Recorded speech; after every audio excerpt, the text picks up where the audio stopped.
လဲချစ်ခဲ့ဘူးတဲ့လွမ်းလဲလွမ်းဘူးပါတယ်တိတ်ဆိုတော့လွယ်နဲ့မေးလို့မဖြစ်နိုင်နဲ့မျောလင်းခြင်းမထားတဲ့မှ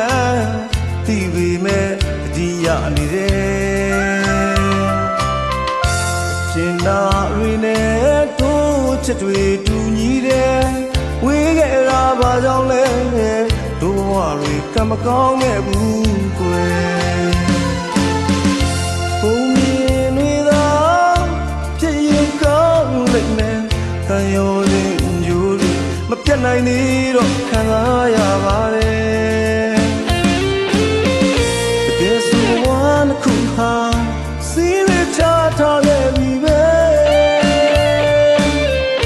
ကံချမလိုပဲတွေးကဖြစ်သိမ်း